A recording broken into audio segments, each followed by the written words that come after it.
सबको नमस्कार। पिछले महीने जब दिल्ली में बहुत तेज़ी से कोरोना के केसेस बढ़ने लगे और हम सब देख रहे हैं कि ये वाली कोरोना की वेव कितनी ख़तरनाक है, बहुत ज़्यादा संख्या में इसमें लोग सीरियस हो रहे हैं, अस्पतालों की ज़रूरत पड़ रही है, आईसीयू की ज़रूरत पड़ रही है, काफ़ी ज़्यादा लोगों की मौत भी हो रही है। तो 20 अप्रैल को मजबूरी में हमें दिल्ली में लॉकडाउन लगाना पड़ा था। केसेस लगातार बढ़ते जा रहे थे। लॉकडाउन लगाने की वजह से और भी अन्य कई कारणों की वजह से 26 अप्रैल को आके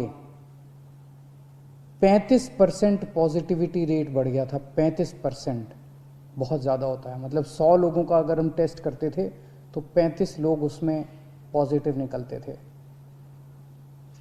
26 अप्रैल के बाद से चूँकि लॉकडाउन लगाया था, एक तरह से थोड़ी सी चेन टूटनी चालू हुई थी इसकी कोरोना की। 26 अप्रैल के बाद से धीरे धीरे केसेस कम होने चालू हुए और अब पिछले 1-2 दिन के अंदर 23%, 35% से 23% पॉजिटिविटी रेशो आ गया है। तो केसेस कम होने चालू हुए हैं दिल्ली के अंदर। इसमें आप सब लोगों का बहुत ज़्यादा सहयोग रहा। दिल्ली के लोगों ने जम के सहयोग किया।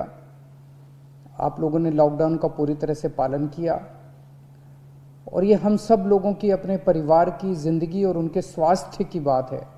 हम कोई भी किसी पे एहसान नहीं करा, हम सब के अपने लोगों के स्वास्थ्य की और ज़िंदगी की बात है।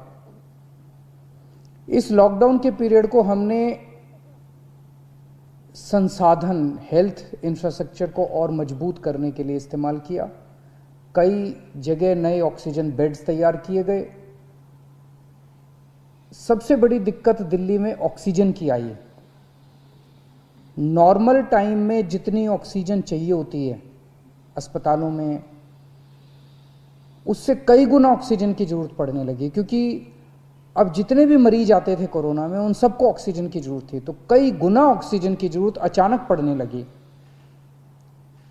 पिछले कुछ दिनों में केंद्र सरकार के साथ मिलके और हाई कोर्ट और सुप्रीम कोर्ट के आदेशों से, केंद्र सरकार के सहयोग से अब ऑक्सीजन की स्थिति दिल्ली के अंदर काफ़ी सुधरी है पिछले कुछ दिनों में।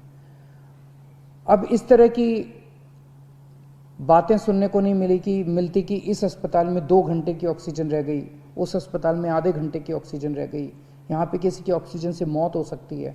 अब इस तरह की बातें सुनने को नहीं मिल रही है।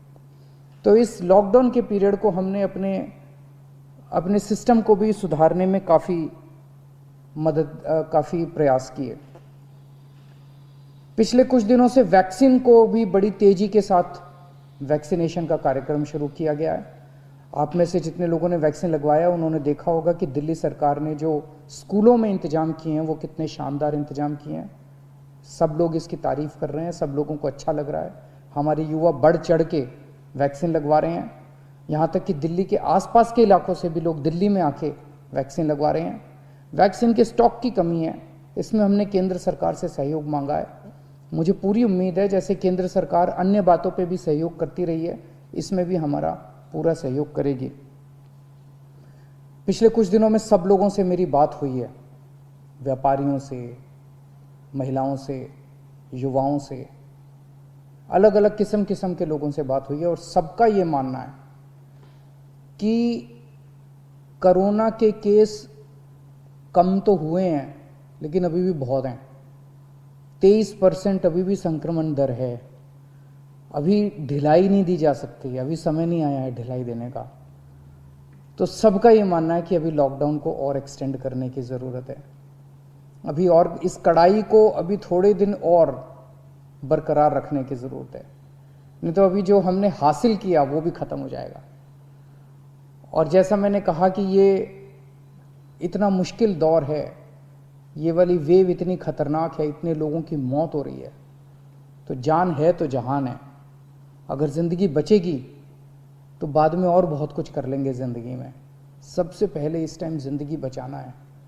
तो इसीलिए सरकार ने आप सब लोगों के फीडबैक के आधार पे, आप सब लोगों की इसके आधार पे मजबूरीवश अभी 1 हफ्ते का लॉकडाउन और बढ़ाया जा रहा है। कल सुबह 5 बजे ये लॉकडाउन ख़त्म होना था, लेकिन अब ये अगले सोमवार को 5 बजे तक के, सुबह 5 बजे तक के लिए बढ़ाया जा रहा है और इस बार थोड़ा सा और सख्त किया जा रहा है। कल से दिल्ली के अंदर मेट्रो भी चलना बंद हो जाएंगी। हमारी कोशिश है कि जितना ज़्यादा इसको लॉकडाउन को सख्त किया जाएगा उतना तेज़ी से हम सब लोग कोरोना पे काबू पा पाएंगे। मेरी आप सबसे निवेदन है, जिस तरह से अभी तक आप लोगों ने सरकार का साथ दिया, जिस तरह से अभी तक आप लोगों ने पूरा लॉकडाउन का पालन किया, इसी तरह से आने वाले समय में भी आप सब लोग लॉकडाउन का पालन करेंगे। नमस्कार।